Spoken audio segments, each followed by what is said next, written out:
control. Blog Talk Radio.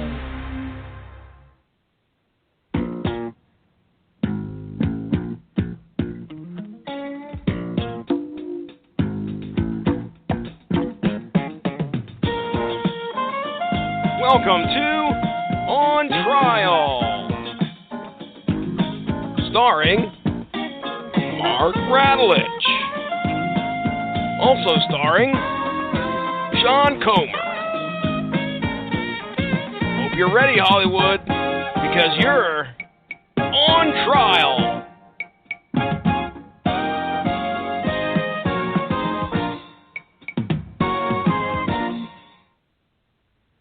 All rise.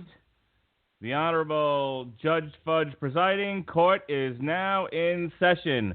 Ladies and gentlemen, boys and girls, children of all ages, welcome to On Trial, brought to you by the Radulich Broadcasting Network. And I am that namesake, the mandated reporter, and frankly, I'm mortified, Mr. Mark Radulich, and I'll be your prosecuting attorney for these proceedings. Tonight, on the docket, because this is all things DC this week, we've got Batman v Superman, or as we like to call it, BatmanVSuperman, Dawn of Justice. The preceding movie to Justice League, which we reviewed on Damn You Hollywood.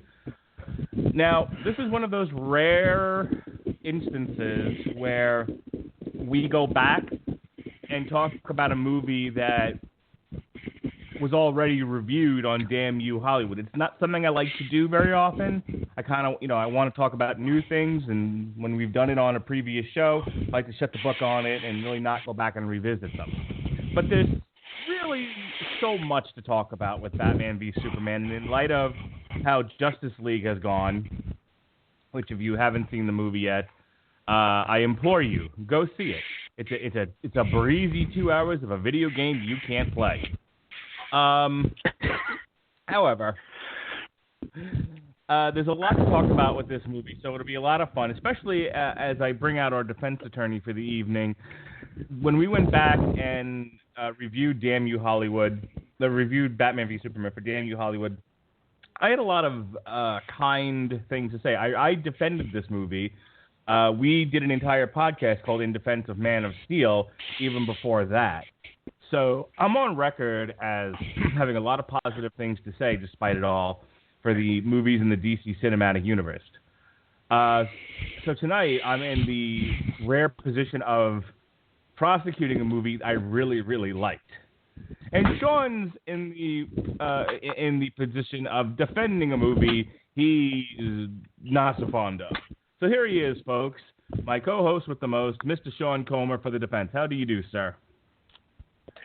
Hi, everybody. I'm Sean. You're not, and I'm trying to tie an ice pack into my leg and make sure that little doggy Death Wish over here doesn't get my 2 chocolate peanut butter cookies. Yeah, you. Yes, I'm looking at you. Try to hide under your paw. Got a lot of balls in the air tonight, don't you, sir?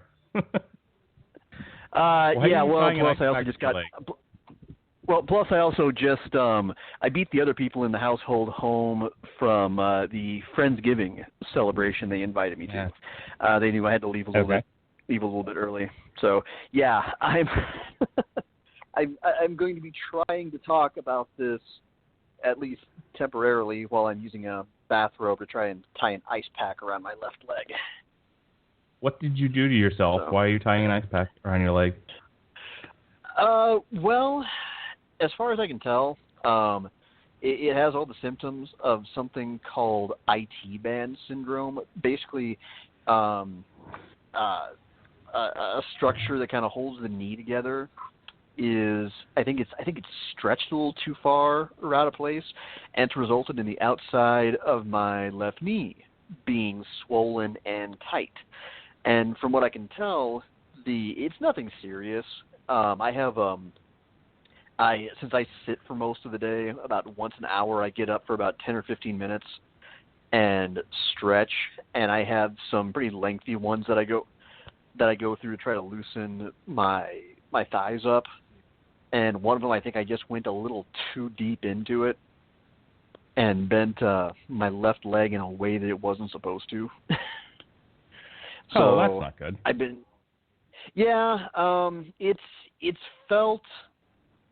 It hasn't been sore so much the last day or two since I've been icing it and popping ibuprofen like they're Skittles, but it still feels just a little bit wobbly and kind of off.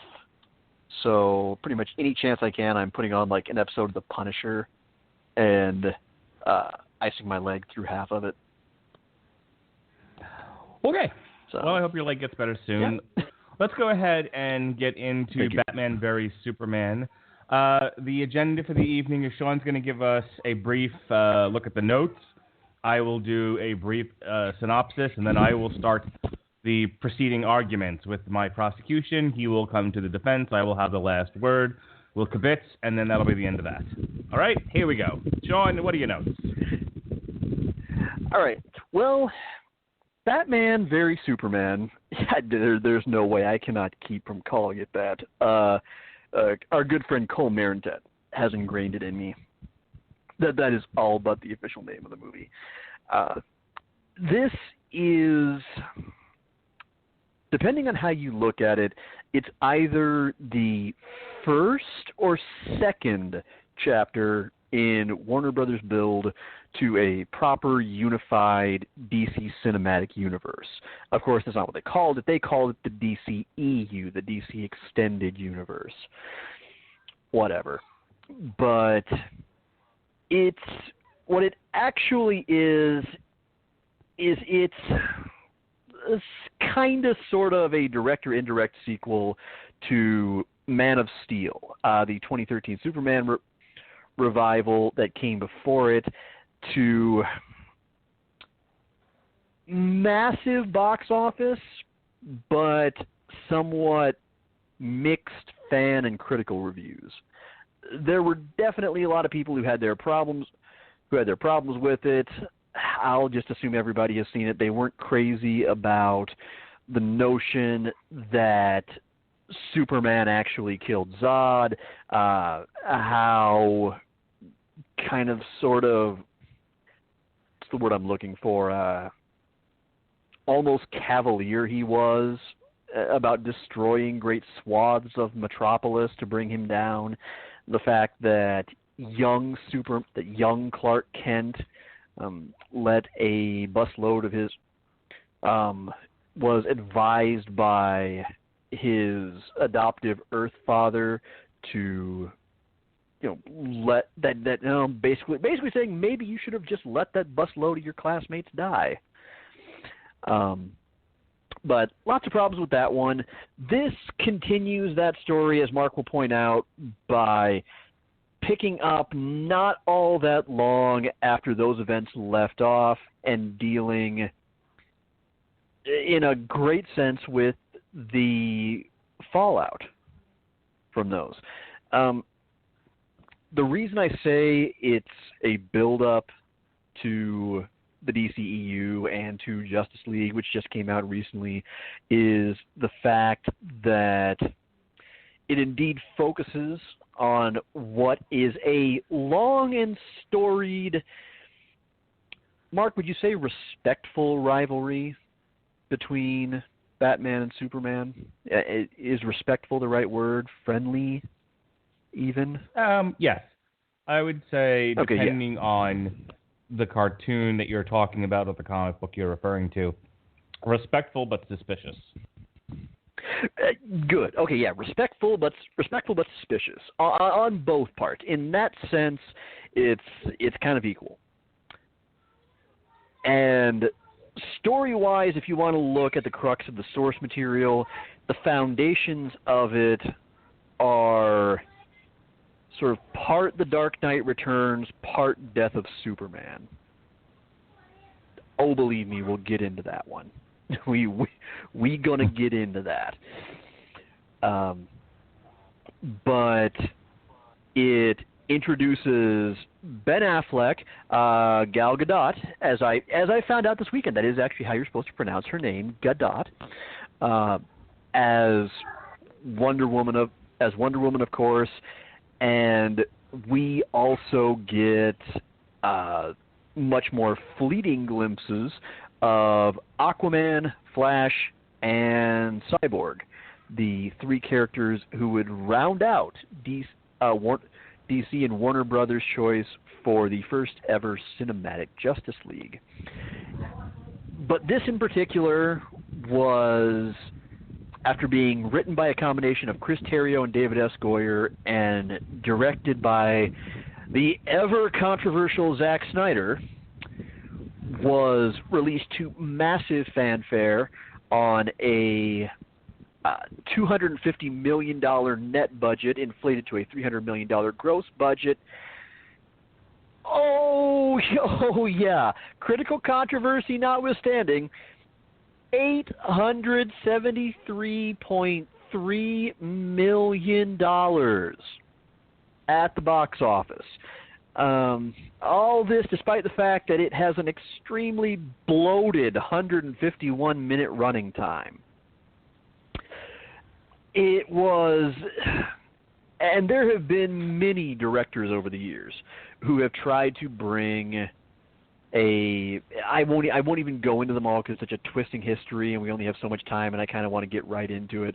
But it's been a long road to try to bring either both a Batman versus Superman movie and a Justice League movie to theaters. And this was the realization of it, and in terms of financial success, you cannot say that Warner Brothers came away disappointed. If they had, I have to think they probably would have just scrapped Justice League entirely. But here we are. For better or worse, this was the sequel that we got to Man of Steel, and I'm just going to preface this before I have to get in character and actually defend it. Problematic as Man of Steel was better. I enjoyed Man of Steel vastly, vastly more than I enjoyed this. But before we get into that, let's go ahead and open up the discovery phase. And I will let my counterpart on the prosecution lay out the evidence for you, the jury, to see for yourselves. Hear for yourselves. You use one of your senses. I don't care. You use your fucking sixth sense of ESP to perceive the evidence. Okay.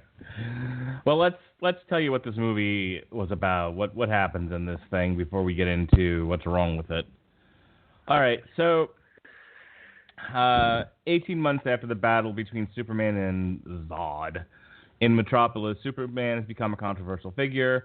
The movie picks up right from the start with the Battle of Metropolis between Superman and Zod, but it's all done from the perspective of Bruce Wayne. I should make a mention here that the whole thing starts off with the credit sequence, and it's Bruce Wayne's parents being killed for the upteenth time, and then him running away from the funeral, falling down the hole that will eventually become the Batcave, and being molested by bats. So there's that. Then we proceed to see the Battle of Metropolis from Bruce Wayne's perspective. He lands by helicopter. He goes running towards Wayne Financial, which is one of the buildings that got knocked over in the melee. He's hugging a little child who has been left parentless. One of his security guards has a girder fall on his legs, and he can't use them anymore. And you see a glimpse of the rage that is washing over Bruce Wayne. From that point, we move to, there are dueling stories here. You have Batman's story and you have Superman's story. And I'm going to try not to belabor the points and try to get through these as quickly as I can. But so Batman's strain of the story is this. He is searching for what we'll find out will be a ship called the White Portuguese. He's out there. He's fighting crime. He's punching cops. He's branding criminals. This is a Batman who has gone over the edge. He's more violent than he ever has been. That's his whole background at this point. We'll see glimpses of of presumably Jason Todd having been killed by the Joker, by looking at a uniform his Robin uniform that says, "Ha ha, the joke's on you." There's lines in the movie like 20 years in Gotham, how many promises have been broken, how many men are still honest. So, and beyond that, the reason why Batman is looking for the White Portuguese is this is a ship that is bringing over a huge chunk of kryptonite that was found in the Indian Ocean. And Batman, what he wants to do is take said kryptonite, fashion it into a weapon, and use it on Superman. And this is the Dick Cheney 1% doctrine. If there's even a 1% doctrine, if there's even a 1% chance that Superman can turn on the human race, we have to take it as an absolute certainty, and we have to preemptively kill this guy before he can wipe out the rest of the world. That is one long plot point in this movie. It's a driving force of this whole thing. And I got to come back to it in my prosecution because parallel to what's happening with Bruce Wayne, you have Lex Luthor, who is, quote-unquote, trying to manipulate an already angry Batman, an already motivated Batman, into taking down Superman. And why does Lex Luthor want to take down Superman? His whole philosophy in the movie is that it's a gods and monsters kind of a thing. He looks at Superman as a threat to himself, as a threat to humanity, much the same way Batman does. And he, too, wants to see Superman be taken care of before he renders the human race, a moot point. I'm really going to have to come back to that in a few minutes, but let's move on. So he's goading Batman to do his bidding. He's sending him. He somehow interrupted a flow of checks to go to that security guard I mentioned before, and writing things on them like "you let your family die" and things like that. There's a long interplay between Lex Luthor and Holly Hunter's Senate character, the junior senator from Kentucky, where he wants to get the kryptonite in, and she's trying to stop them, and then there's a jar of piss on her desk. Moving on. So what's happening with Supes? What's Superman doing these days? Well, we find Lois Lane in Africa, and she's interviewing a warlord. Everything goes sideways. Lex Luthor, we'll find out, has mercenaries there to create a bad scene. Superman shows up, saves Lois like he does, but this sets off a chain of events. We have a woman who is in one of the nearby villages testifying before the Senate, saying, because Superman interfered in a situation he shouldn't have, my village got torched. And this goes on and on and on, where it goes back to people basically complaining about Superman, and the question being asked by Holly Hunter, the world's been obsessed with what Superman can do. No one's asking the question, what should Superman do? To the point to where Superman just sort of throwing his hands up and going, why do I even bother? And we get some flashes of Superman actually saving people, but he always looks annoyed while doing so. He saves a little girl in Mexico during the Day of the Dead. He saves a crew of astronauts on a space shuttle, et cetera, et cetera. Lois Lane, in the midst of all of this, nearly is shot with what appears to be some sort of futuristic experimental bullet. And she's sort of instrumental in how things are connected to Lex Luthor and all of this. It's a way overcomplicated plot with where that's concerned. In any case, everything builds to a fever pitch where Lex Luthor kidnaps Superman's mother and puts her in harm's way. Superman goes to deal with him, and Lex Luthor says, do what you want with me, but you'll never find your mother unless you face Batman. And at this point, Batman has gotten the kryptonite. He's fashioned it into a spear, because why not? And Superman goes to talk to Batman in earnest to try to tell him, hey, Lex Luthor's got my mom. We're being manipulated to fight each other, and Batman will hear none of it. They get into after about 2 hours, they finally fight in a movie called BatmanVSuperman. Batman hits him with everything, including the kitchen sink at one point. And he nearly kills Superman, and Superman on his deathbed says, "You're gonna let them kill Martha." Martha is, of course, Martha Kent. Martha is also the deceased Martha Wayne. And in a post-traumatic stress disorder flashback situation, Batman goes, "Why? Why did you say Martha?" Because Martha's her name, you see, and Martha was her name, you see. And so he's like, why are we talking about my mama? No, you're talking about my mama.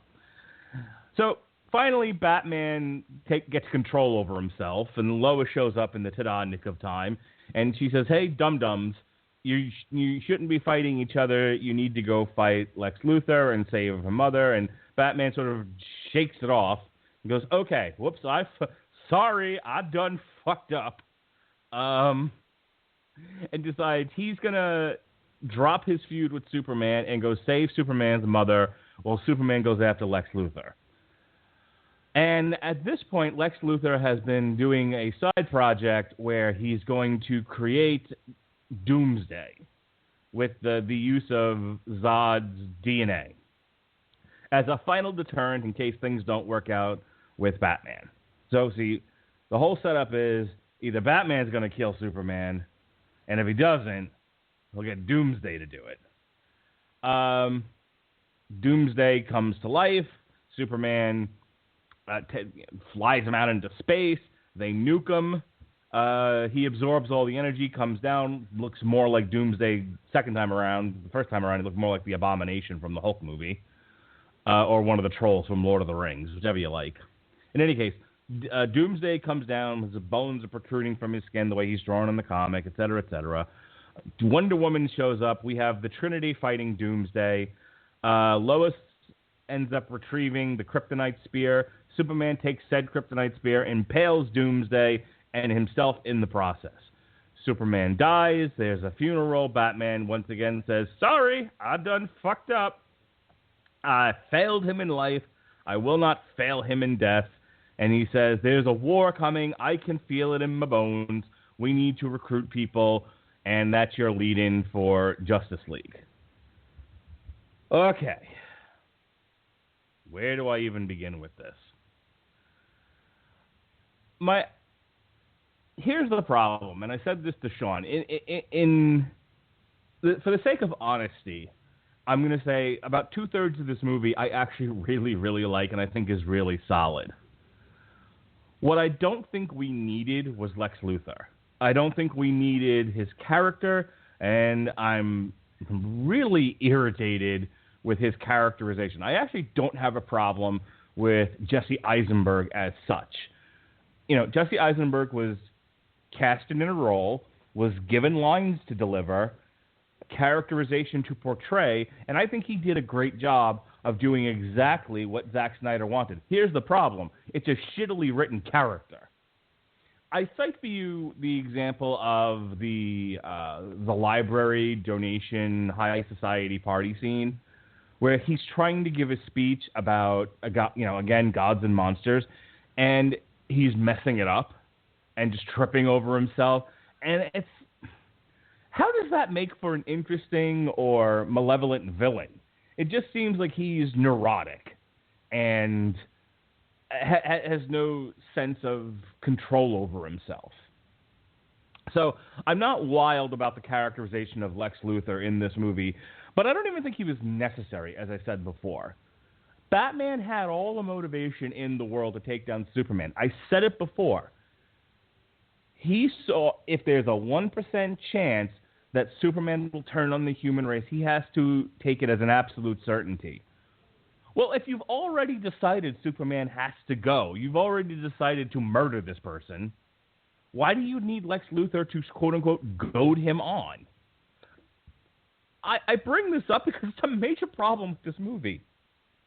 If you take out the Lex Luthor elements and along with it the unnecessary Doomsday character, you can still kind of keep the third act where they join forces to save his mom or whatever, but I still don't think you need Lex Luthor prodding Batman along. Batman had sufficient motivation. Here's my other problem with this movie. Man of Steel was about Superman coming to grips with saving people. Should he or shouldn't he? That's the whole... I know people hate the idea of, you should have let the entire busload of kids die. Okay, well, love it or hate it, it was an element of that movie, a very strong element of that movie. But I feel like that got resolved. He went by becoming Superman, by stepping out into the light, and turning to the world and saying, I am Superman and I am here to save people, they've already done, they're done with that element to his character. It's been resolved. This felt like they were going back to the well again with Superman. His self-doubt and his frustration with, the way people interpret his actions. I think this is why people got so frustrated with this movie, and rightly so. There comes a point where Superman has to be happy about being a hero, or it's no longer Superman. And this movie goes out of its way to portray a Superman who doesn't really want to save people anymore. And it's like, between a Superman who is dour and frustrated and depressing, and a Batman who is angry and frustrated and burnt out and has murder in his eyes, there's no one to root for in this movie. No one. This is a movie with two superheroes in it, and I don't want to root for either of them. One's a murderer, the other one's depressed. Like, no wonder people loved Wonder Woman in this thing. She's not carrying, 2 tons of baggage in this movie. We'll get to Wonder Woman at a later date, the movie, where she's got some baggage going on. But, this one, she just sort of shows up, they play her theme music and she hits Doomsday in the head with a sword. No wonder people loved her. So, other than the awkwardly confusing plot, the unnecessary plot points of Lex Luthor goading Batman on, and 2 depressed superheroes having a fight after 2 hours, I don't have a whole lot left to say in prosecution of this movie. There's a lot of stuff I like about it, but at the end of the day, no one's going, this isn't The Watchmen. And I feel like Zack Snyder hasn't been able to get over making the Watchmen movie. Like, everything has to be that. And that's not what these characters are. And this whole movie needed to be reframed differently than what it was. Your witness, sir.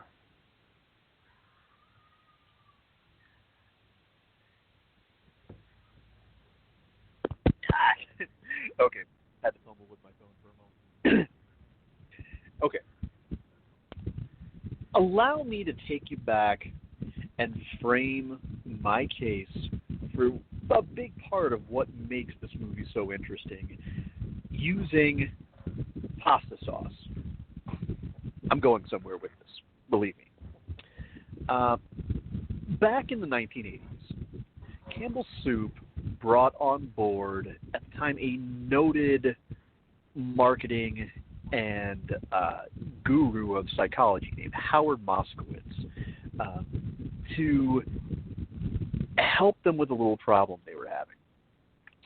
You see, their pasta sauce, Prego, was getting its, and I may have this backwards actually. No, yeah, I have it right. Their pasta sauce, Prego, was getting its ass kicked in the marketplace every which way by Ragu.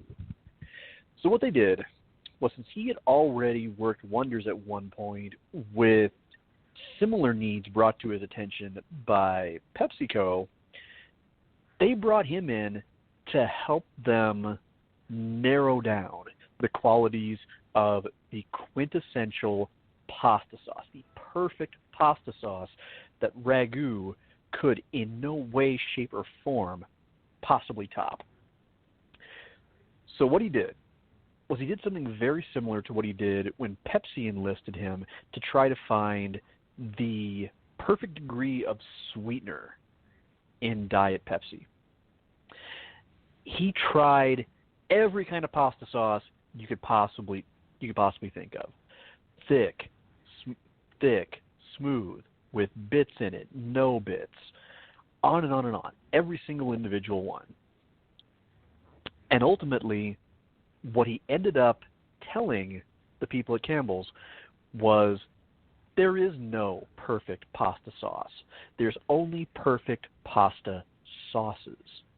Because what he had done is he had taken the feedback that he got from all of his focus groups and found the common elements of all the sauces that they loved. And what he found that there was one thing that everybody wanted that no other purveyor of pasta sauces in the market was providing. And that was extra chunky. Nobody was making extra chunky until a short while later, Campbell's rolled out Prego Extra Chunky. And they shot to the top of the market immediately. So much so that you can find extra chunky pasta sauces everywhere nowadays because suddenly everybody had to rush to keep up with them. In its own way, that is something that Warner Brothers and DC has been trying to do with their DCEU. You've had fans who have asked along the way, why can't you be more like Marvel? Look at everything we like about the MCU. Look at everything Marvel is getting right. Look at what they're doing with their movies. Why can't you be more like them? Well, as someone who grew up being compared to a better behaved, better achieving sibling, sometimes that is the absolute last damn thing that you want to hear, especially when you want to go and do your own thing. And that's what this was. This was DC and Warner Brothers doing their own thing because DC and Marvel have always been disparate in a very important way. Marvel stories and characters, for the most part, they're more often, shall we say, Shakespearean dramas. They're a bit more down to earth. They tend to focus on ordinary people in extraordinary circumstances, but still with ordinary problems, but whose need, that unavoidable need to deal with those extraordinary circumstances, is making those everyday issues just that much harder to cope with. On the other hand, DC is huge. It's operatic. Prior to the lead-up, my colleague asked me at one point, does anybody in the DC universe ever rob a bank anymore? You know, why does everything have to be some grand battle with the fate of the Earth or the universe in its entirety at stake? You know, why can't ever something just be just a little bit more normal? Well, see, DC could have done what Marvel did, which was they took superheroes and made them a backdrop to different movie genres, as we've pointed out many times. But they've done so while, for the most part, keeping their characters extremely authentic to the comics, giving the fans that experience of seeing just about exactly the characters that they grew up and knew and loved, just brought faithfully, perfectly to life on the big screen. And, oh, goddamn, is it satisfying, even when it's not really quite as good as you had hoped it would be. I am sorry, the Incredible Hulk, I am looking at you. You were good, but not perfect. Anyway, little sidetrack over. DC, on the other hand, that's not what they want to go for. They feel that market, in a way, is already cornered. And I think that, in a way, they and Warner Brothers acknowledge that they're not going to out-Marvel Marvel. Not going to happen. They have nailed it, and they nail it dead center with almost every movie. So instead, they've done what they can to be extra chunky. They have done their damnedest to load their movies down with chunks. All the chunks you could want, everything that no other movie is doing. Bring on them chunks. Chunks, chunks, chunks, chunks, chunks. It's a funny word when you say it repeatedly. Chunks. Anyway, they're there to be big and sometimes grim and sometimes operatic. And yeah, is it sometimes to the detriment that they kind of make every character and every story lately seemingly as kind of maudlin and grim as a combination of Man of Steel, Watchmen, and Christopher Nolan's The Dark Knight? Yeah, it is. But I commend them for aiming big to be different and also to deliver fresh takes on their characters. They could have gone with the stalwart, seemingly unimpeachable Batman that we've seen so many times already on the big screen. They chose not to. They chose to... Maybe this was their way of filming the best version of The Dark Knight Returns that they reasonably possibly could with that somewhat bonkers story. And while still finding a way to tie it into the big team-up movie they were building to. Because that really is the Bruce Wayne that they're getting here. We're getting that Bruce Wayne thrown in to a different timeline, into a different scenario. And it's intriguing because it's the notion of, whereas we had a hard time swallowing the notion of Superman killing people and reducing great swaths of Metropolis to rubble,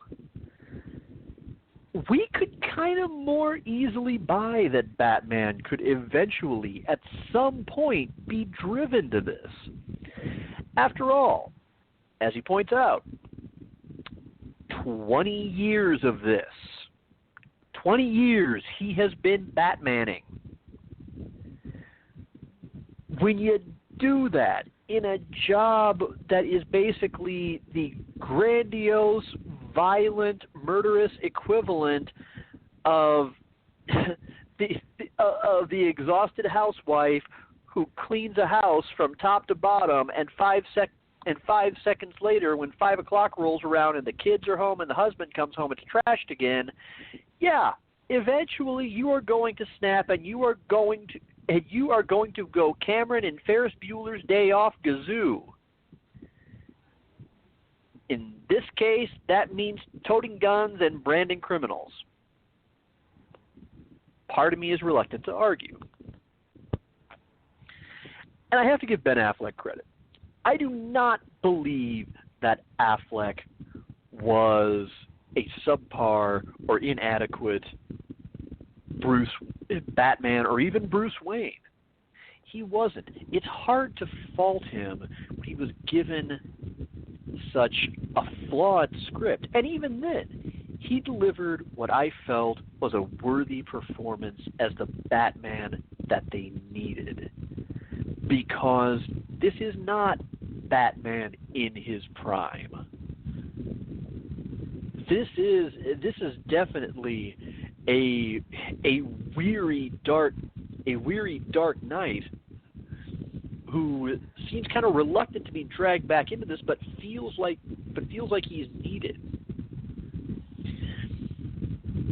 by the same token, this is a different take on Superman, and I believe that Henry Cavill has been, from beginning to end so far, the right man for this part. He has not been the big blue Boy Scout because he hasn't been Superman for that long. This has been really a more grounded take that has made us think that at some point, early on in Superman's career, there had to be times when he did make mistakes, and he was faced with consequences, and the possibility that, yeah, Metropolis probably would be initially afraid of him because they'd never seen anything like him.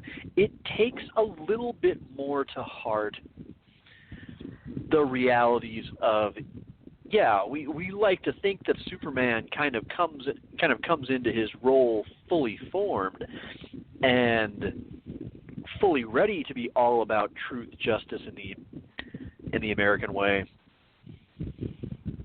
But come on, really? Would he really be ready for it? And would society, even say as we know it today, would they be ready to just come right out and accept him as such? I don't really think so. I don't think you would. I have to give Gal Gadot a great deal of credit. I was one of the people who was most skeptical about her being cast as Wonder Woman. I hadn't been terribly impressed by what little I had seen of her acting. Physically, I thought, maybe she'll be up to it, but I think there are people who would be better cut out for it. Yes, I was one of the people who said, Gina Carano. Gina Carano was in the same damn movie as her. You cast the wrong one.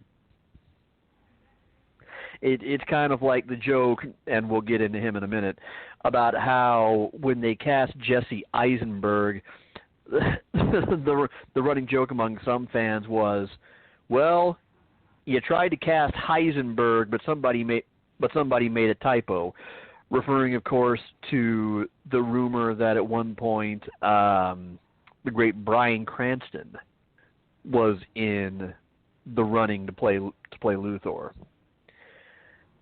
And again, I believe that could have been great casting too. But again, before I diverge too much, no, Gadot was outstanding. It was a glimpse of what was to come in the Wonder Woman solo movie we had waited such a damn long time for. Mostly because she really didn't have to be Wonder Woman for most of the movie. For a lot of it, she just had to be Diana Prince, and that helped. But when the reveal finally came along, it was handled wonderfully. This was definitely a unique way to set up that founding core trinity of the Justice League, of Batman, Superman, and Wonder Woman. It was a kind of story that hadn't been told before. And I believe that adaptations, especially when it comes to DC, can go a long way toward providing interesting new versions of the character that challenge audiences to see them in a bit of a different way, and can sometimes bleed over to changing the way they're portrayed in the comics or other media. As such was the case with, again, it's weird that we have to point this out to audiences nowadays, but Harley Quinn began as a character on Batman the Animated Series. She didn't start out in the comics as this rich, complex character who's able to start so much of a psychological dialogue about the psychology of abuse victims and abusive relationships at times. It's kind of like how, again, Batman the Animated Series, it also served to further improve the backstory of Mr. Freeze to the point where he went from being ostensibly a throwaway villain to, along with characters like Clayface and Poison Ivy, all of a sudden one that became so much more fun to work in to latter-day storylines. So I don't really see anything wrong with DC at least trying to do something a little bit different. Now, one thing I will concede.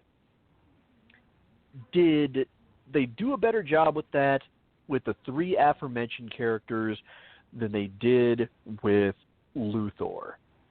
Yes, absolutely.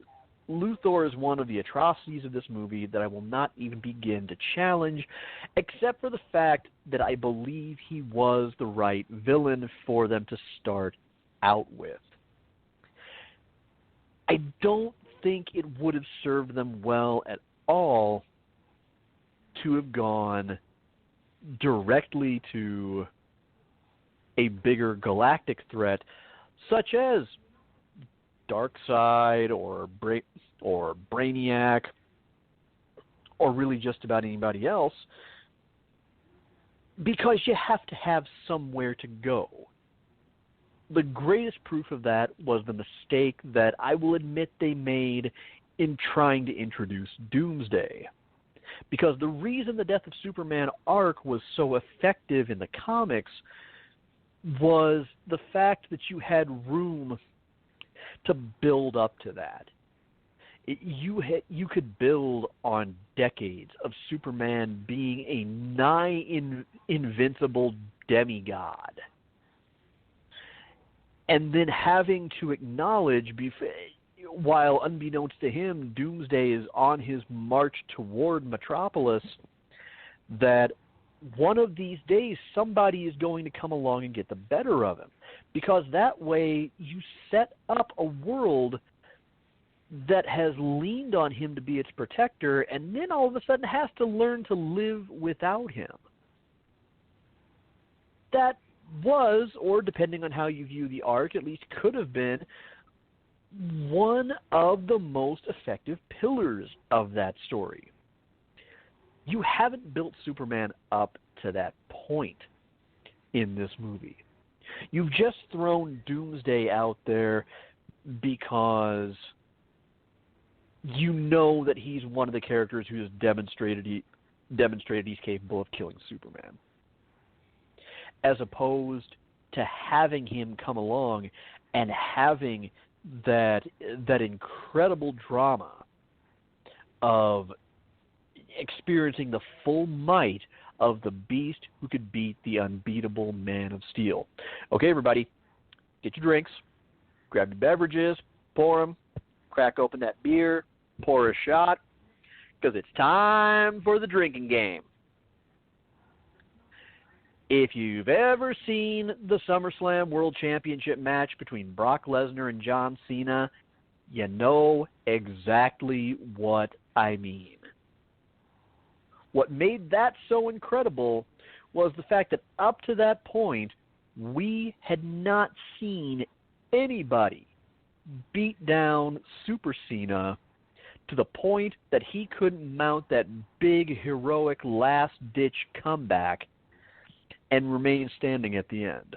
Occasionally, somebody would win the battle over him, but he would ultimately win the war. We had never seen him just dominated from bell to bell, just ragdoll, more or less like he was a heavily muscled tackling dummy.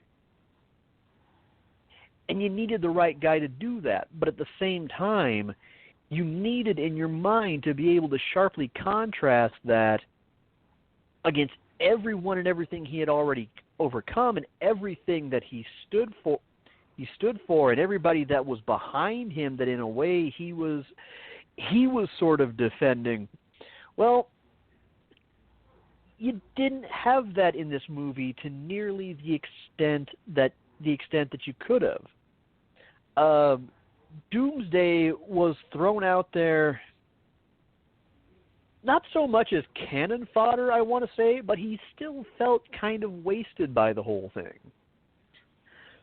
But again, I won't necessarily fault them for trying to go to a different place with his origin story, because sometimes that's not entirely bad. Sometimes you try something different and you come up with something, and different ends up not being all that bad because it still kind of makes sense. And that's sort of what you have here.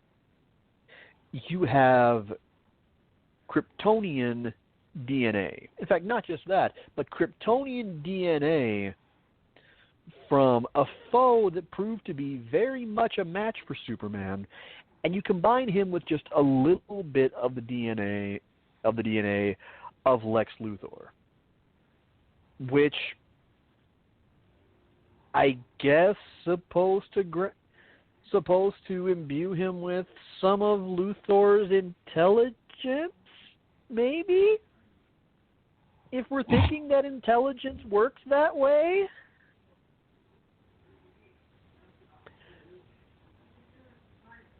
So it's hard for me to really find anything wrong with that. And similarly, I got to give it to Zack Snyder, because visually he was the right director for this movie. I have to give him that, because you can say what you will about his sense of story, his sense of character development, his inability to employ even the slightest modicum of restraint in his style. But when it comes to shooting action, nobody does it quite like him. And this is no exception. If you want, he is the right man to make the DC Extended Universe look absolutely as awe-inspiring as it should.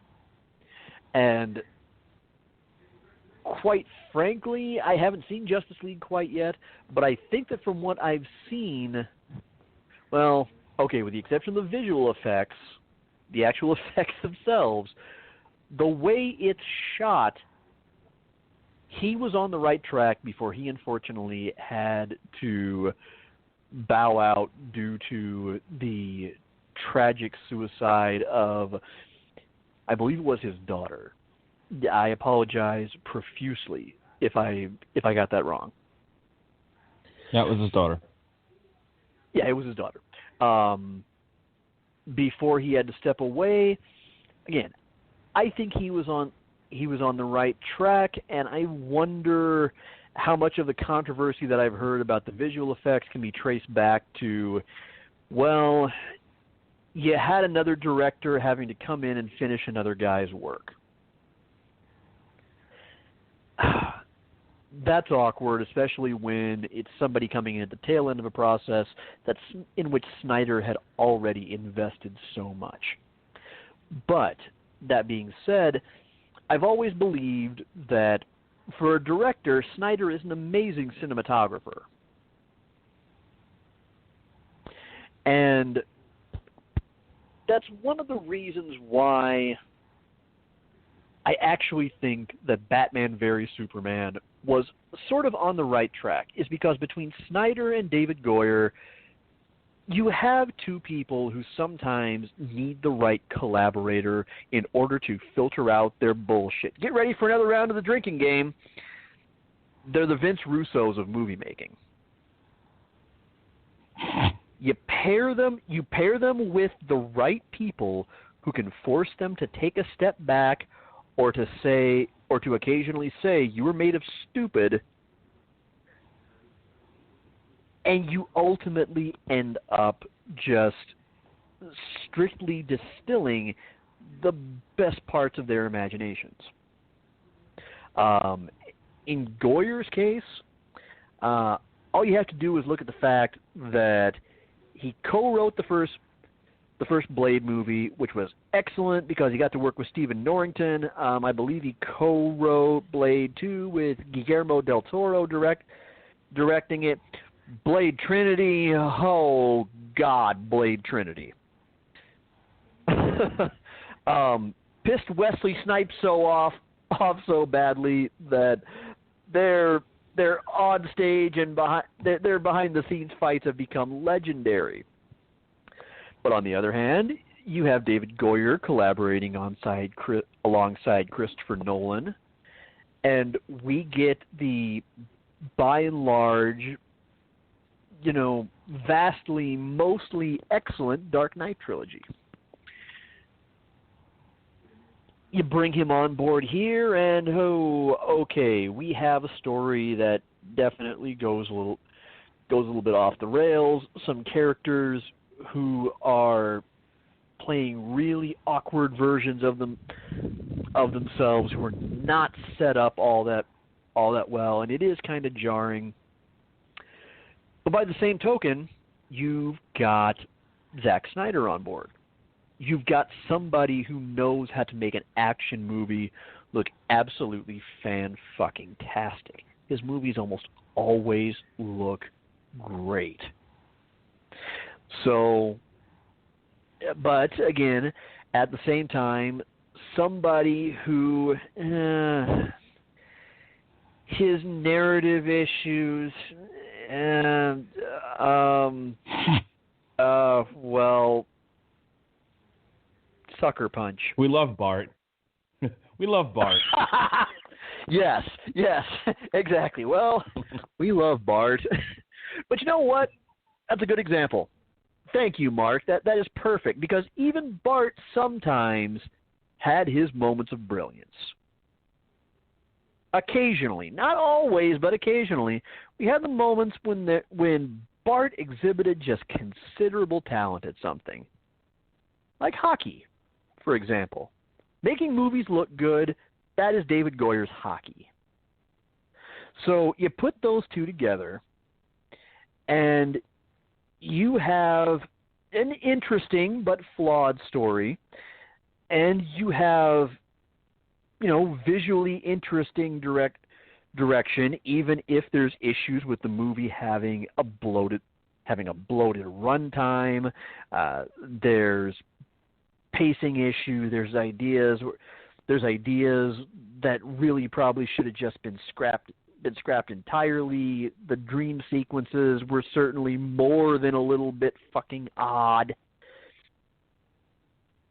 But it was almost there. It was a good starting place to try to tell people, we're taking these characters, we're trying to stay true to the heart of them, but we're trying to take them to different places and seeing where they take us. And I liked that because it was delivering something different. Did it go movie by movie and introduce us to these characters one at a time? No. Because, again, if they had, fans would have howled, all you're doing is imitating Marvel. Give us something different. Be different. Well, lo and behold, they did. They did something different. They're basically doing things in reverse order. They gave us one movie that brought together the first half of the Justice League. Batman, Superman, Wonder Woman. Justice League, despite the fleeting glimpses that we got in BatmanVSuperman, introduced us to the other three. And we already have solo films promised for 2 out of those 3. And Cyborg, fuck it, you know what? I'm not even going to make fun of him. I like Cyborg. I kind of wish we would get a Teen Titans movie at some point. Hell, I would love it if they would have him branch off and, I don't know, Found the Titans or something. I think that would be outstanding. I would gladly go check that out. But it's a movie that was on the right track, and I have a hard time faulting it for trying to give comic fans something that tried to revolutionize the brand and didn't feel like it was playing things too safe. It took 2 major DC stories that have never been brought to the big screen in live action and tried to combine them. It's hard to criticize somebody too much for ambition, especially since It almost worked. God damn it. You almost managed to pull it off. So I have a hard time hating you. Good job. But please, DC, for the love of every character left that you haven't adapted yet, get your shit right. Get it right. Now. Jeff Johns, I'm counting on you, buddy. All right, the defense rest. One of the fun things of being the prosecutor is they get to, when done right, you get to listen to what the defense says and goes, oh, yeah, I forgot to mention that. Yeah, here's why you're wrong. The defense brought... There were two things. One, the defense brought up the fact that they took the death of Superman and the Dark Knight Returns and mashed them together, much like how the Dark Knight trilogy takes year one. I'll stick with the last one. Takes Dark Knight Rises, takes Nightfall, and whatever the one with the earthquake that separates Gotham from the rest of the world. Took those stories and mashed them together, and kind of the Dark Knight Returns, and made one movie out of it. I mean, you can do that. You can do that. That's fine. But you have to be able to do it well. The downside to doing it, and this is what I wanted to mention really briefly, and I think this is a failure of Batman v Superman, is that they took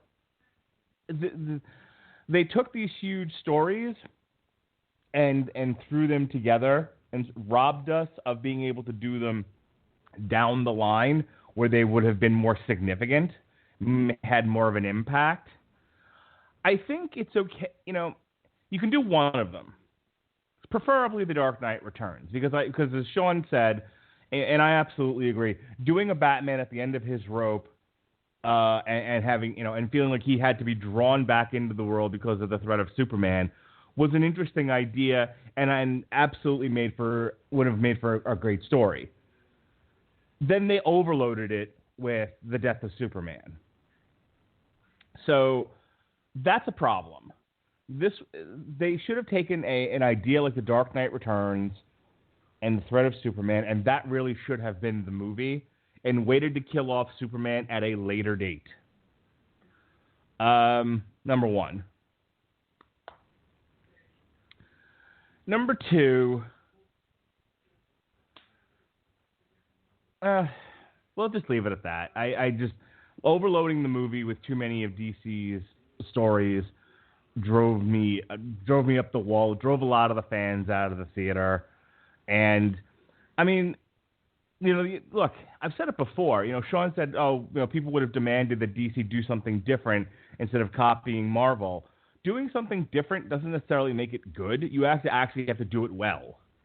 And that's the problem. They overcomplicated this story. You had enough of a novelty with just Batman and Superman being in the same movie, and then making them fight one another was another novelty. You didn't need the added novelty of killing off Superman. Oh, that leads me to the second thing that Sean brought up that I need to discuss. So let's put aside Batman for a second. Way too much Batman talk. Let's talk about Superman. I said before that a Superman who is at odds with himself and is coming to grips with being a savior and a hero is what Man of Steel was about. We did that already. That's the frustrating thing about this movie, is that we're not asking for Superman to show up fully formed.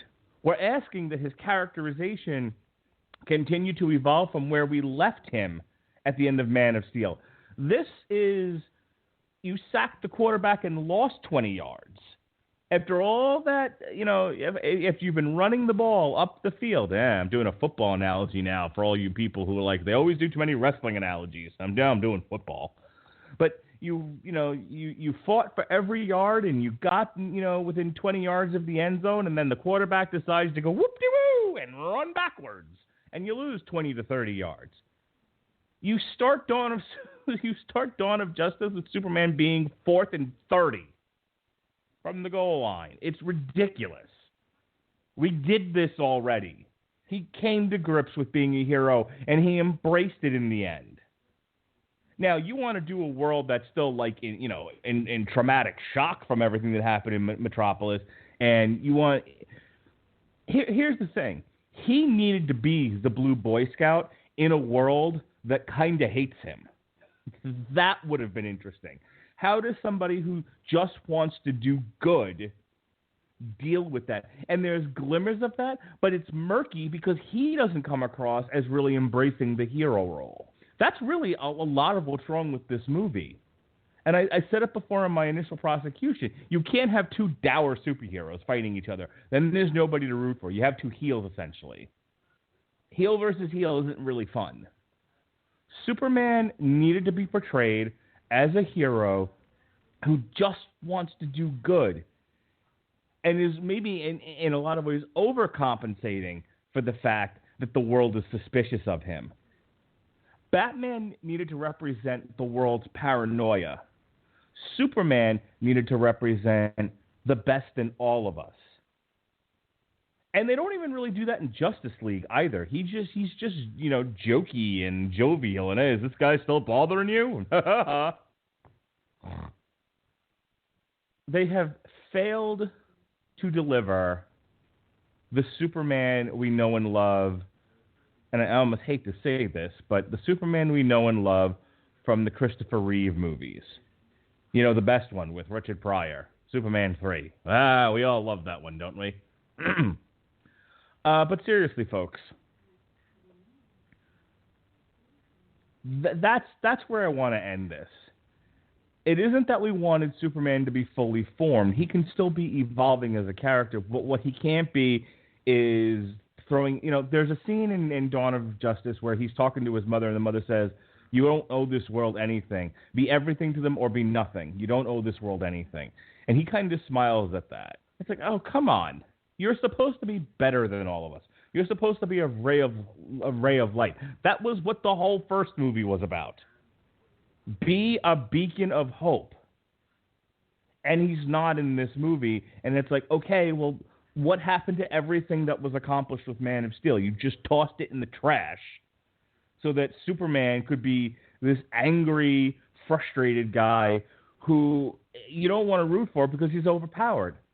I mean, Batman is your villain, essentially, in Batman versus Superman, and I'm rooting for him because, he's take a drink, he's the Daniel Bryan of this movie, and you have Superman who is the authority Triple H. The prosecution rests.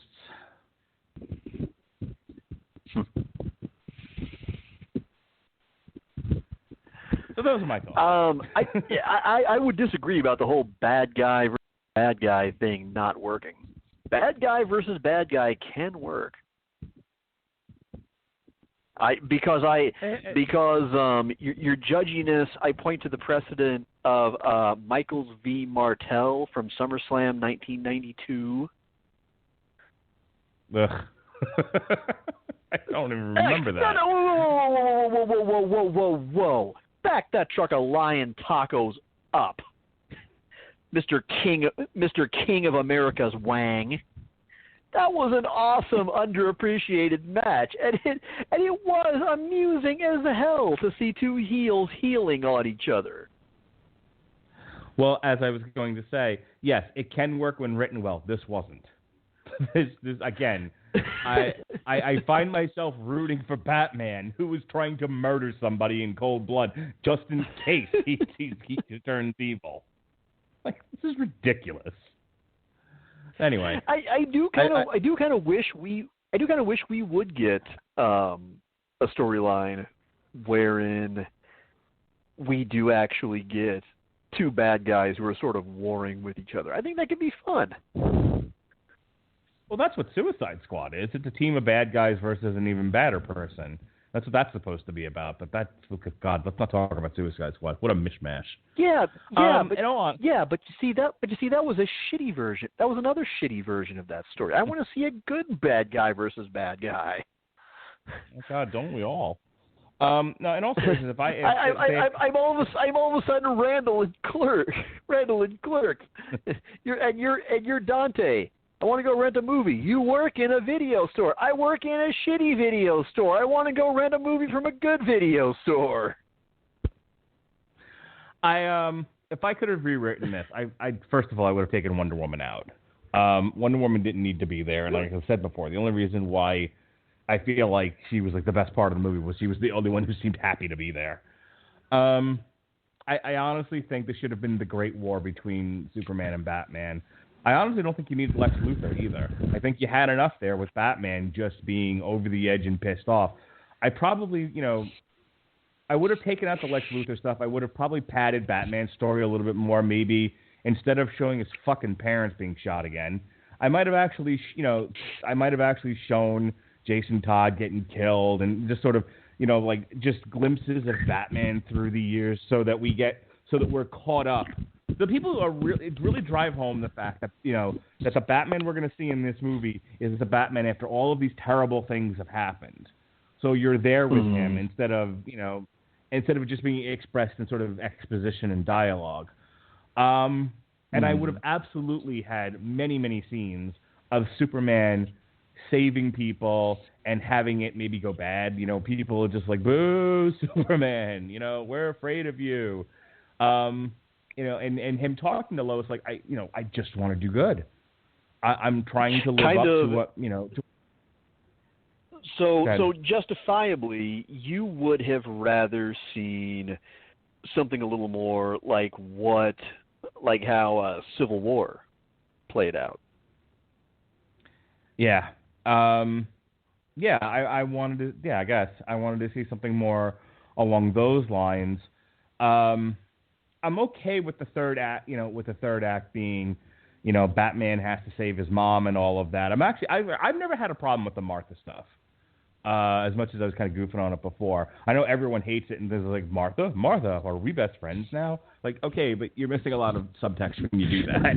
You're sort of just discounting the whole thing. I got it, and I was like, okay, yeah, I totally get what they were trying to do there. I think the only struggle is then you need a Baron Zemo, and I don't think Lex Luthor should be reduced to the Baron Zemo role in Civil War. Let it be what's his face from the Supergirl show, the Max Lord.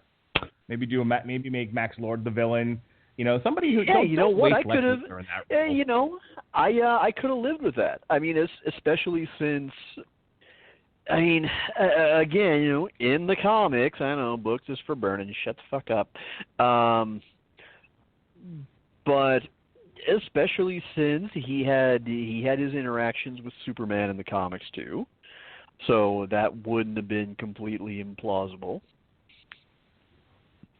Yeah. So there's just a couple of different ideas. I don't know what else I might have done to make this a little bit better. I also would have had them interacting a lot sooner in the movie. I think that was the other frustration for people. It was, it's kind of like watching WrestleMania now. WrestleMania is an 8-hour goddamn show, and by the time you get to the main event, everyone's exhausted. By the time you got to the final fight between Batman and Superman, people were like, "Oh my God, I've been waiting way too long for this." Because prior to that, they only had the one interaction, and Superman just tears the doors off the Batmobile. And they're like, "Hey, give up being Batman." And Batman goes, "Do you bleed?" All right. Well, now, Mark, you've seen the majority of the DC animated universe movies, correct? I've seen them all. Okay. Now, you may have to help me out here because I may get the title of it wrong. There was one in which you have a cabal of supervillains who have come together to exploit the individual weaknesses of each member of the Justice League.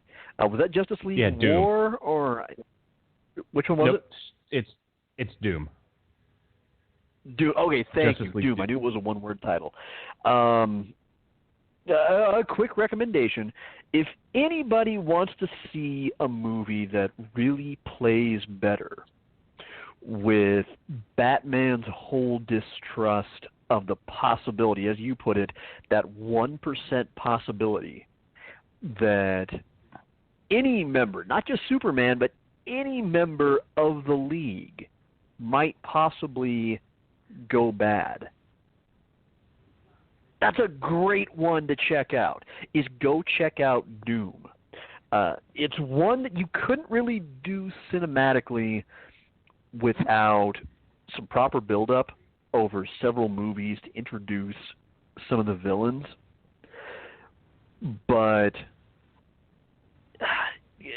since, when it comes to the DCAU, they do a lot of presuming of being that the audience is already familiar with who a lot of these rogues are, and since even when it is somebody who's relatively unfamiliar, they do a decent enough job of letting you know pretty concisely what they're all about. It's really pretty damn excellent. In fact, I think it's one of the better DCAU movies out there. I mean, especially of the Justice That's one of the best ones. It's great, absolutely. because essentially it's the Legion of Doom hacks Batman's computer and steals all of his ideas for taking down the Justice League. And at one point, he's confronted about it, like why would you have kryptonite and all this other stuff ready to go? And it was and Batman goes, because you're all gods. You're all overpowered gods, and no one can stop you. And if one day you decide to just go crazy, we need a contingency plan. And Superman's like, you're a little paranoid. That's never going to happen. And Batman says, you say that now. It's kind of awesome. It would have been. I would like to see that adapted into a sequel to Justice League, but not in its current iteration. If they had built to it properly, and I do think they should have. Jumping to you had talked about it before, and I didn't want to interrupt you, but they shotgunned Batman v Superman when they were supposed to announce Man of Steel 2 at San Diego Comic-Con. They shotgunned instead Batman v Superman because Avengers had just made $1 billion. And the people at Warner Brothers who had no patience were like, we need an Avengers movie. Let's do Justice League. You have one movie so far. They had 7. Slow the fuck down. And the people at Warner Brothers said, no, we got to do more. Let's take The Hobbit and make 3 movies out of it. So. Well, and to be fair, I think there's a way. I think there are ways for Warner Brothers and DC to do what they do best, but maybe take a few more cues from Marvel in terms of not making some of the characters quite so far out of the box. I'll give you a good example. The big news from the last few weeks, or I should say big news, probably a little bit under the radar since it's not a DC character that a lot of mainstream fans are going to care about, but they're rumored to have already settled on who is going to play Shazam. Right. Have you heard who it is? Yeah, Zach Levi. Yeah, they want Zachary Levi. The problem with that, I don't doubt that Zachary Levi can get himself probably good and yoked up to play Earth's mightiest mortal. However, no matter how big he can reasonably get in that amount of time, he's still going to look underwhelming next to The Rock. Yeah. Honestly, they missed out on a great opportunity to have casted a really good kid as Billy Batson and then Shazam as The Rock. Shazam as John Cena. Yeah, you know what? That would have been outstanding. Because, yeah, for one thing, you already kind of have that history going for you there, but also, as perfect as I really believe, if he, remind me, has Dwayne already been officially cast as Black Adam, or is that still just heavily rumored? No, he is Black Adam, and as a matter of fact, there was talk about giving him his own solo movie, and now he's probably going to end up being in Suicide Squad 2. Okay, then. So that's official. He's going he's going to be Black Adam. The problem with that being, who do you find to play the hero who physically is going to be who's going to look even remotely like a match for the most yoked up, athletic looking action hero in Hollywood? It's the same problem that came up when people were briefly thrown around. Oh, hey, maybe Dwayne Johnson could play Jon Stewart in a Green Lantern movie. Oh, God. Well, then the problem would be then you'd have him in Justice League, and then at some point you'd have Jon Stewart standing next to fucking Superman, and all of a sudden Henry Cavill would look like a JV high school starting quarterback standing next to Tom Brady. And he is supposed to be Cavill is supposed to be playing the alpha superhero. It would not work. And that's what I'm talking about. Marvel has got a knack visually for really putting together at least moments in movies that feel like they could have been peeled right out of a comic panel.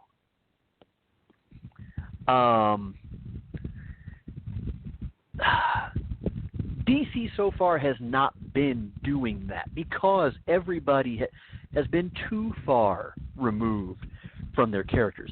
To a certain extent, again, I get it. You feel a need to make them your own. Fine. But it also doesn't feel like I'm watching the characters that I love.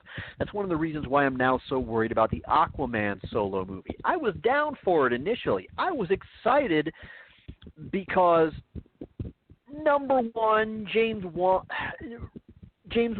is one of my favorite directors of all time. Just about any genre, in no small part because I absolutely love the Saw movies. I think the one that, especially the first one, encapsulated what was really great about it. But I also love his movies after that because they don't really deal in that many fake outs. For the most part, he builds tension and he delivers on it. He knows how to get something genuine out of his performers. But then I watch the trailers and the preview footage from Justice League, and I see Jason Momoa, and I just go, sweet fuck. Now I understand why they gave you as few lines as possible on Game of Thrones. I see why your direction must have just consisted of show up, no shirt, scowl. That's about it because, oh dear God, good guy I'm sure, but we're supposed to be talking about the stately king of Atlantis here. Not getting that vibe. It's not even a matter of, oh, well, okay, he's taking the heart of that character. No, he just isn't. He's more like young Robert Baratheon, king of Atlantis. is what he might as well be. Sweet fuck. Like in The Dark Knight, yeah, okay. Heath Ledger might have colored the Joker a little bit differently than most people. But underneath that, if you look past the vocal delivery and the slightly different look, it still had all the earmarks of the Joker. Gal Gadot worked as Wonder Woman because everything was still recognizable as Wonder Woman. Same with Henry Cavill. Same to a certain extent with Ben Affleck. I don't feel like they're looking at these characters on the pages or in other media where they've been depicted really well, like, say, the Injustice video games, and going, okay, we need to find somebody who can fulfill that look. that is what's really going to look great on screen. Because otherwise, they would have taken one look at Zachary Levi and gone, no. You might make a good Booster Gold down the line, but when we decide to make that movie, or maybe Blue Beetle movie or something at some point, we'll call you. But you, as Shazam, going one on one with the Great One? No. Go back to the Bymore, Chuck. And I say that as a Chuck fan. But okay, anyway, that ramble aside, I think this was a good case this week. Yeah, I've been talking a lot about these DCEU movies a lot this week. Pat and I and Robert Winfrey, we talked a lot about the problems, the history, the problems with the DC Cinematic Universe. And here's what I said, and I'm going to end it with this, because it bears repeating. Pretty much after Aquaman, possibly including Aquaman, depending on how you look at it, we've reached the last page of the Zack Snyder envisioned DC universe. All of the movies that had his stink on them as such, including Wonder Woman, are now out or in the can, ready for release, or whatever. Everything going forward is being shot now, post Jeff Johns being given the reins and Zack Snyder being tossed into the street. So Shazam, Wonder Woman 2, Green Lantern's Corps, and Cyborg, which are all have verified dates of release, are all going to be under the helm of Jeff Johns, who is now the Kevin Feige of this universe. There's a chance that by the end of 2020, we're going to look back at this and go, okay, there was a clear change from where things had been, and things got a lot better. If by 2020 and when Green Lantern Corps comes out, we're still having the discussions of why are all these movies depressing and sad and look terrible, then yeah, there's no fucking hope here. Well, and Johns is not perfect, but when it comes to defending him, there's one thing that I always come back to, and you could call it a knee-jerk, you could say that my knowledge of comics is limited, and that's fine. Feel free. I will admit, compared to how long I've been fans of other media, I am relatively new to comics.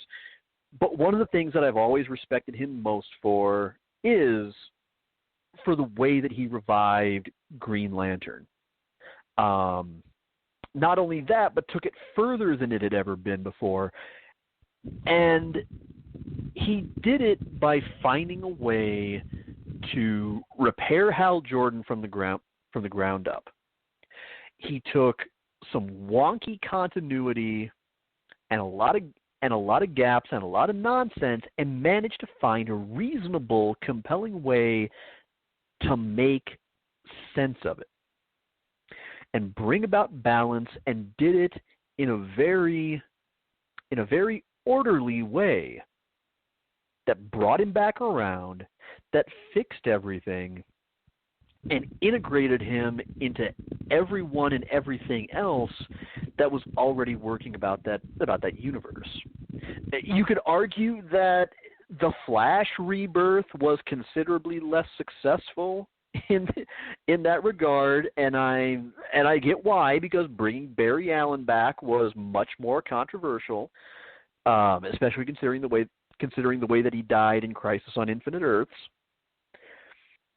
But I believe that if there's anybody who can be a good fixer because he possesses such a deep knowledge, love, and understanding of the DC universe, I think it's Johns.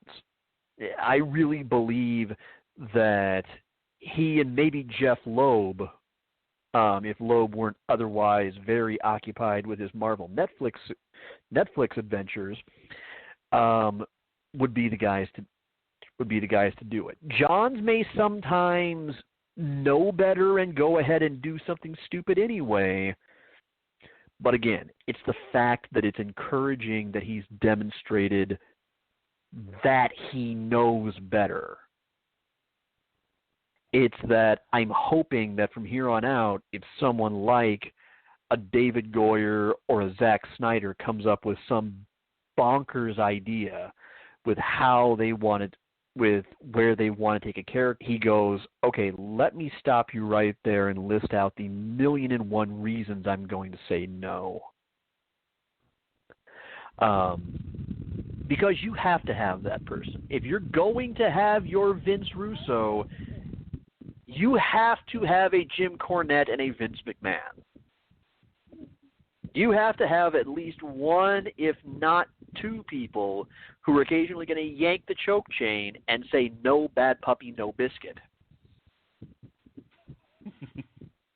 No, you cannot do 87 different stories in this one movie. Stop that.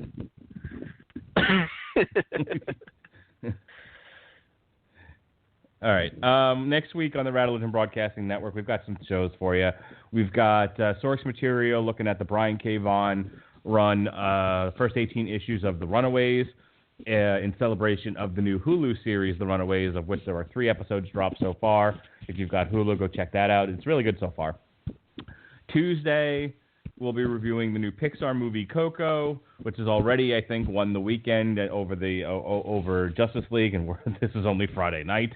But it's certified fresh.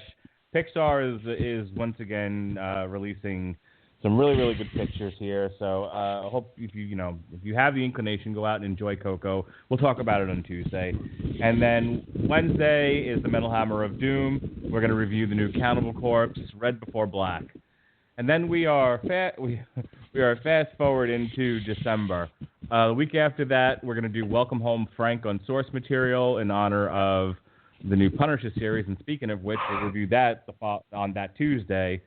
So look for those shows in the archives. This past week, can I join at least one of those?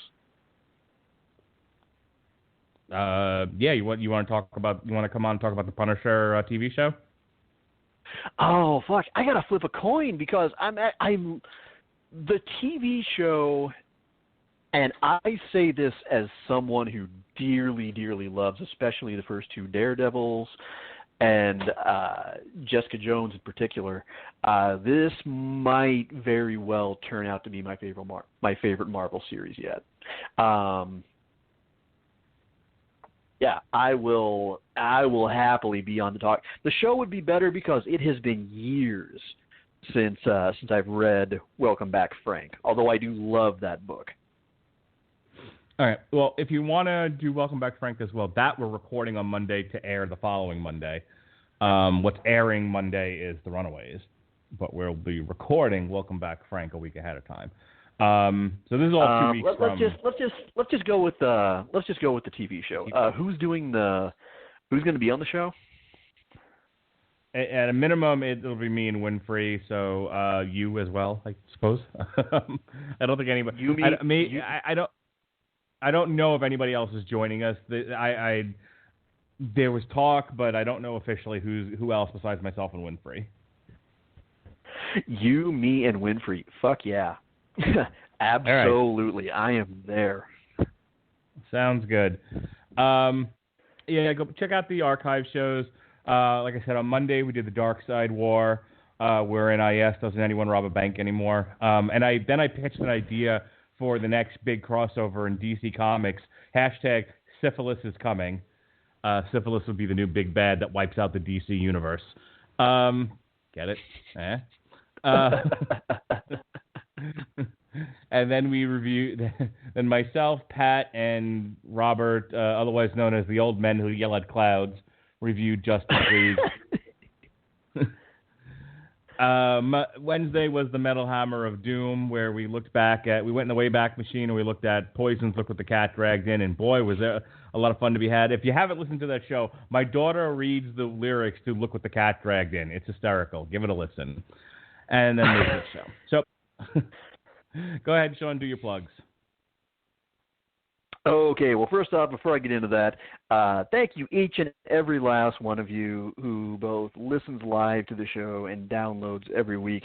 We so greatly appreciate it. We are, hard to believe, we are now 5 years into basically being one of the Wayne's Worlds of the podcasting world. We just kind of do this sometimes almost just as much to amuse ourselves as to amuse you. But we certainly hope that we're providing something informative and entertaining to you all, maybe the odd talking point here and there. Thank you, as always, to Jesse Starcher for that bomb-ass opening intro. I still, to this day, love that almost just without even asking if we wanted it, you just went ahead and recorded that. In no small part because I have many happy memories growing up with Night Court. So, always nice to hear that theme music. Next best thing to hearing the dulcet tones of the Foo Fighters every 2 weeks. But as far as plugs go, hey, guess what? For once, I'm actually being creative outside of a podcast. And this time I'm not just promising, oh yeah, I've got something new coming. It's going to be done soon. You're going to love it. No, it's actually already up. I have a new personal blog that has been up for about a week. Visit comercodex.wordpress.com. There you will find a neat little compendium of all kinds of topics. Lately this week, I've been talking mostly about a combination of music and general news. I've got a semi-daily series called The Juke Joint, in which I just pick one of my favorite songs from either my iTunes library or my Spotify and just highlight a few minutes rantings of why I love that song so much, what it means to me, and sometimes just simply why it's been in my head all day.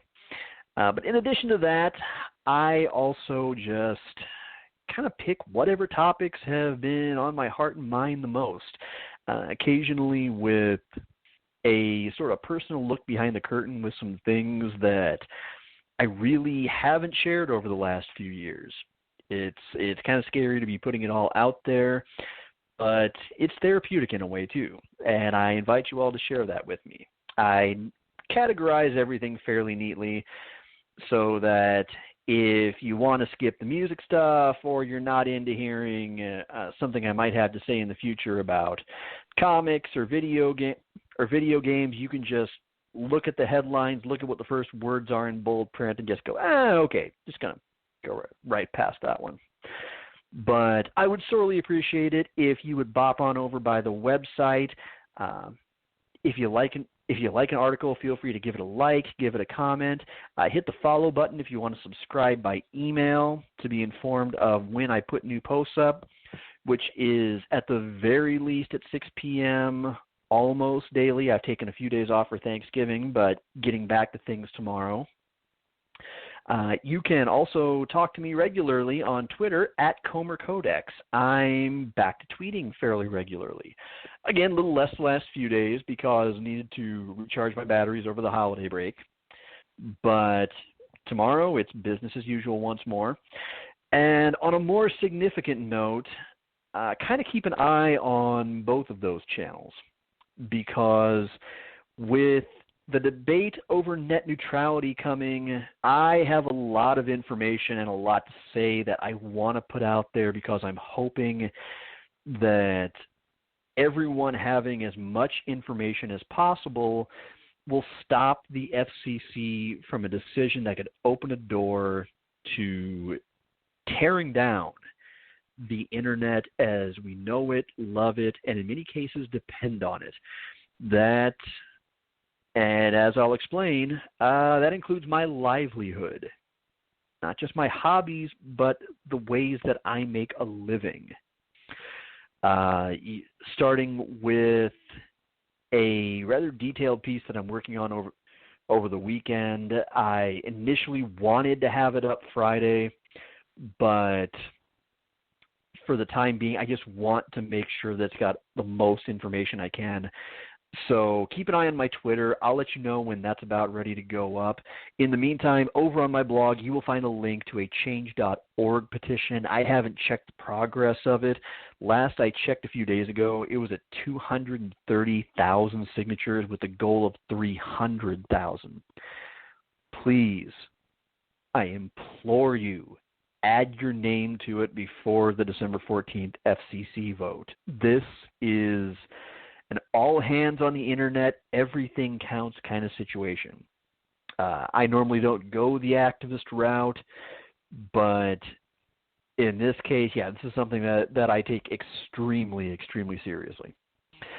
And in the meantime, one last thing. Like I said, I'm not just going to do the whole coming soon thing.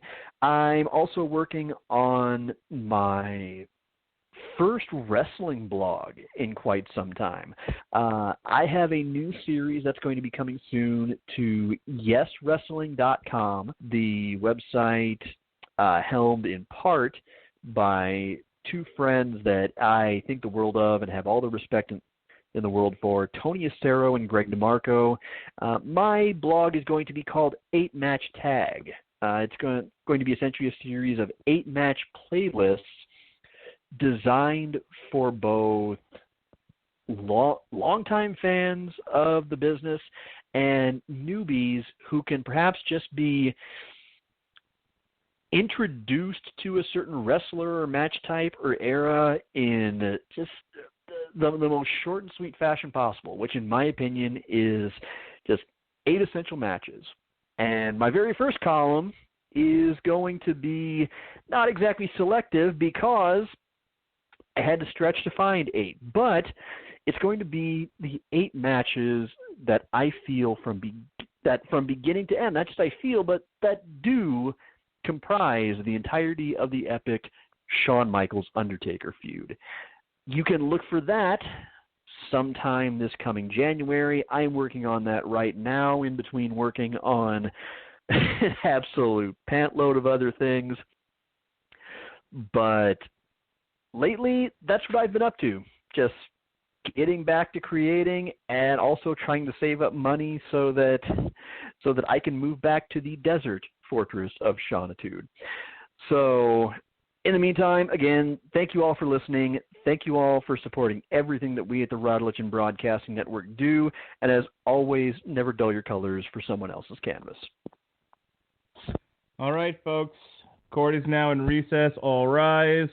We will see you for Jumanji and The Empire Strikes Back on trials next month. Those ought to be a guess.